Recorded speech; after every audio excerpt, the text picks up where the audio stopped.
So you joined in 94?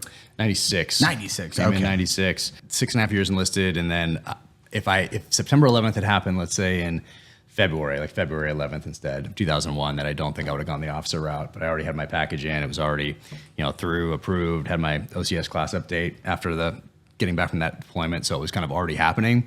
But had September 11th happened a few months earlier, there's no way I would have done that. Yeah. Cody, so you did Buds when you were. How long were you in before you went into just Buds? through boot camp, and then you have to go to do your MOS. Yep. I think they call it an A school in the Navy, but it's the same thing. Your specialty for those listening or watching. And so mine was Intel, so I did that for like way longer than one would need to, like 16 weeks. But having read all the Tom Clancy growing up, I distinctly also remember just thinking back. It was still all weird. Yeah. So, but it was still all like Cold War stuff, even though it was 1996. It was still the silhouettes of submarines, silhouettes of ships, planes that you had to identify, and that sort of a thing. So I remember having like Tom Clancy like companion books and all that stuff back in the day. So I think just reading all that stuff really prepared me for Intel school, and that I think I could have opted out. Like some things you can, what is it called when you opt out of something? You can just like take the test and not have to go to class. What is that called? Cody was Navy. Yeah, I don't remember. Well, something like, I don't know if it was Navy or not, or just like in life in general, where you take a test and you I don't call have it to do the quitting. thing. Like in college, it's like clapping or like maybe something like that. that. Yeah, something like that. So I could have done that, I feel like. But then anyway, right to Buds. Got there in January '97, and then. You went January? Yeah, it was a little cold. Yeah. I like it now. Good old winter class. I like it now. Yeah. So I had the winter class, and I do think there is a difference. I mean, for all the summer class people, I always said it, like, from when you first explained it to me, it should be scored differently. Like winter versus summer class, like holy shit, the fact that they just like you get sent into whatever class you're in. Yeah, I never thought about it. Yeah, that's your. Yeah, I didn't think about it until I got there, and then you hear stories about people who didn't make it through, either quit or got hurt or whatever, but then they start trying to time it to get back for a summer class. I heard of this. I don't know if it actually ever happened or not, or if it was just like urban myth. But exactly, you try to time it for that summer class, so you get that summer hell week. But I like having a winter hell week. That was pretty cool, and it was just a little chilly, but now no one can say anything. Define cool.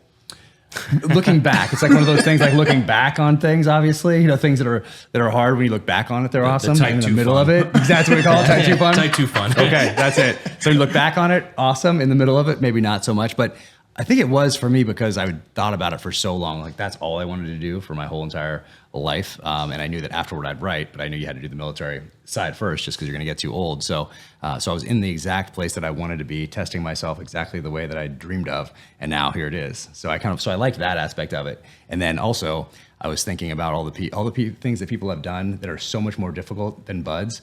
I thought back to like World War II and guys running over the beaches at Normandy, and I'm like, well, I can do a few more push-ups in the sand here in Coronado, California tonight. Yeah, it's a little chilly, but I'm not doing that. It's not Iwo Jima. It's not Normandy, and I'm not crashing a glider into northern France on June 6th. So I put it in relative terms. And even thought about the Vietnam guys, like back with whatever the zero technology, Laos, Cambodia, setting up listening devices. 4 of them. 2 Americans and a couple Indige setting up listening devices on the Ho Chi Minh Trail with no backup whatsoever. And I was like, you know what? I can do another sit-up. I can run this obstacle course again. So putting things in relative terms, I think, was helpful for me. Cody's like, oh. I'm a Bud stud, dude. What year was it? 2011, November, fucking winter class, dude. 292. There you go. 292. Nice. Yeah. All right. Yeah. Well, maybe the relative term thing would have helped earlier. I don't know, 12 years earlier. Like, damn it, why wasn't Jack here telling me the relative terms? God damn it.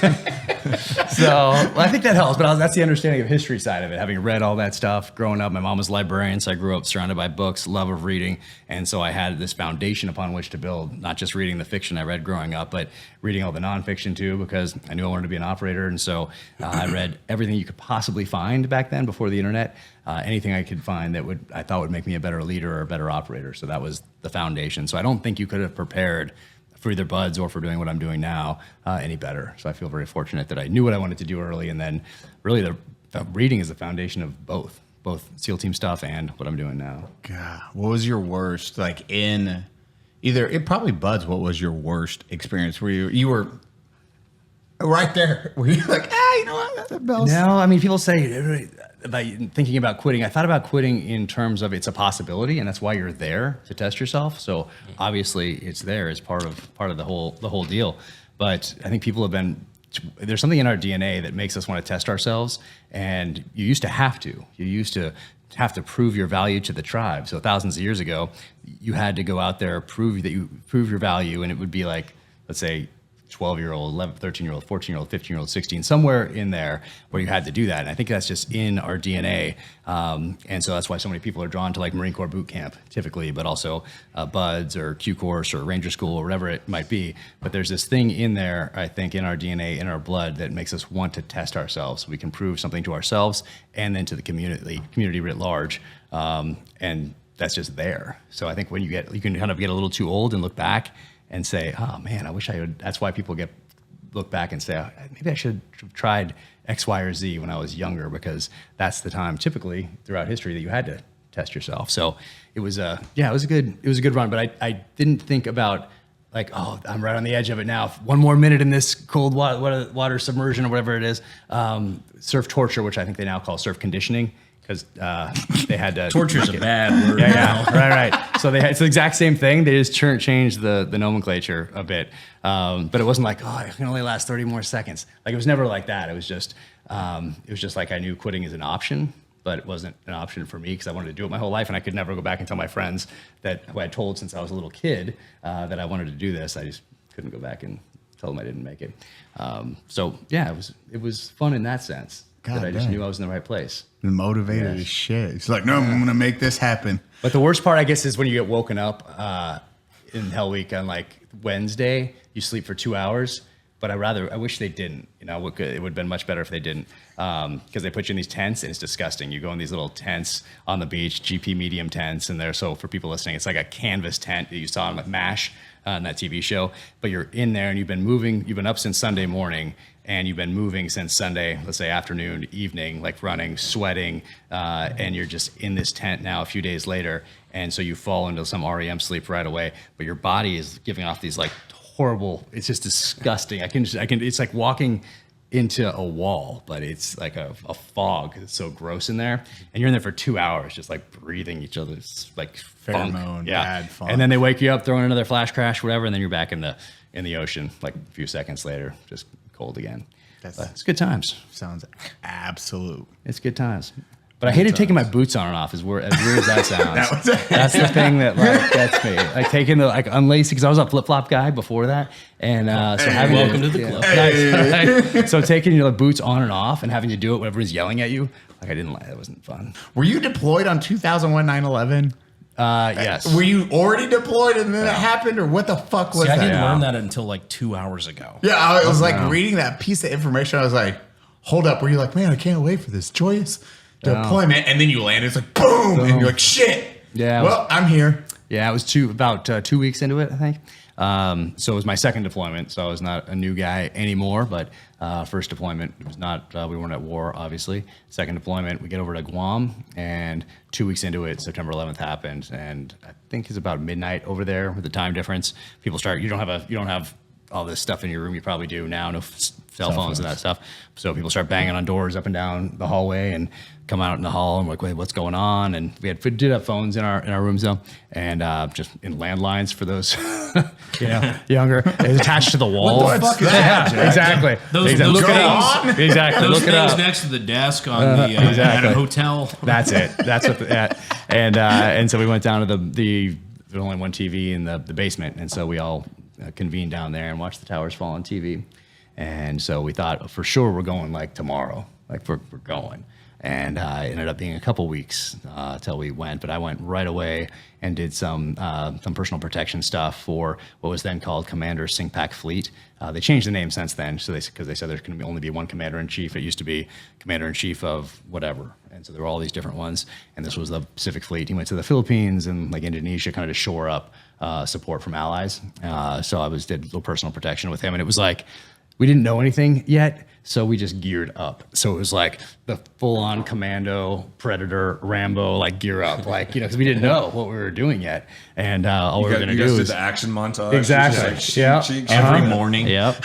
Me and a guy, Brian, last name S. I'm not sure if he's still doing stuff in that world or not, but and he was a big dude. But we went out there and just kind of put a bunch of guns and knives all over us, type of a thing. So we didn't know what was happening, and then got back to Guam. All our stuff was palletized, and we thought we were going right into Afghanistan, but instead, Team 3 ended up going to do that. We landed and took their mission in Kuwait, which was the shipboardings. So it was like. And that was the only game in town before September 11th. And after September 11th, that's not what you wanted to be doing. You wanted to be in Afghanistan.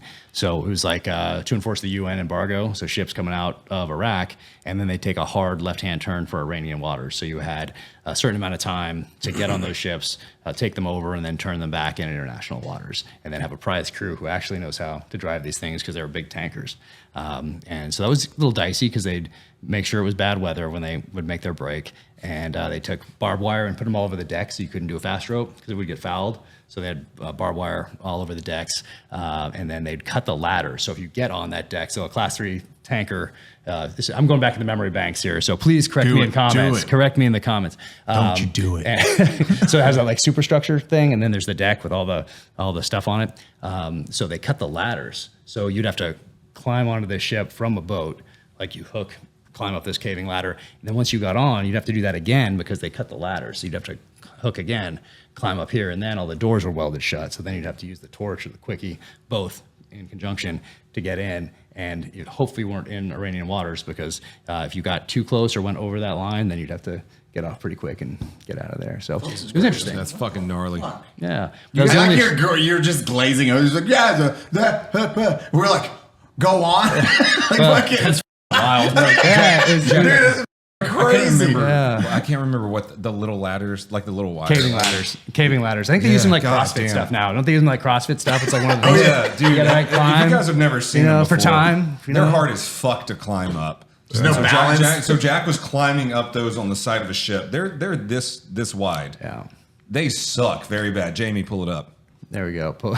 Jamie, did you get it up? they Good, suck. good. Nice. Now show a CrossFitter. Jamie, do a pull up. Now show somebody in full gear trying to climb one of those. Oh, yeah. That would have been so fucking awkward. And you're an old You gear. got your rifle in full gear. And it's just like, oh, Yeah. these suck. Because you were in old gear too. You weren't in like the stuff that we would eventually get you had, like, after the old things age progressed. gear, Like, like, old yeah. stuff. So and you had it's body armor. I had a radio on my back. We had MP5s though, which was cool because after that's rad. Yeah, because soon after that, those went by the wayside and everything went to M4s. But we got to have the MP5s, which made you kind of feel like 90s steel, you know, like little Charlie Sheen action. Mark 23. So did that. But We I did are go in- leaving. But Hold on. What camo pattern were you wearing? Was it the old M80? we had our issue stuff, which was just whatever they called the desert cami at the time. But then we also had the regular woodlands. Gotcha. Regular M82 So, and Chalky but we bought black stuff. We bought like on just regular black, like ninja cami type stuff. So that's what we wore pretty much. It's just we bought them on. I think we got them from Tactical Assault Gear in Coronado, California, and had it shipped out to Kuwait, and then we just wore blacked out stuff. Blacked out so stuff. cool. Buy your own gear. Yeah, buying our own gear. Exactly. How cool did you feel though? You're like, oh yeah. Well, you're doing fucking something, ninjas. but you would have felt cooler if it was before September 11th because you're like, yeah, nothing else was happening right now, and we're doing the shipboarding stuff, and now all you wanted to do was get into Afghanistan because we thought we'd miss it. At first we're like, awesome, we're deployed, we're going, yes, and then we got over to Kuwait. Team 3 is going to Afghanistan. We're doing their mission. Shoot, we're gonna miss this thing. So you're and then thinking we like had the 20 last- years. You know, we were last, like, 20 years later. yeah, 20 years later, we're like, okay, The last couple times we went in the Middle East, it was over in like 3 days. Yeah. Like, oh fuck! Like, give me a piece of that real quick. Exactly. So everybody thought that if they weren't there now, you were not going to get after it. That proved obviously not to be true in the long run, but that's what we. In That's what we thought reality, at it was the like a time. Michael J. Fox Back to the Future. Like, okay, you guys weren't ready for that, but your kids are gonna love it. Exactly. Your kids are gonna love it. And which is true, right? Which is true.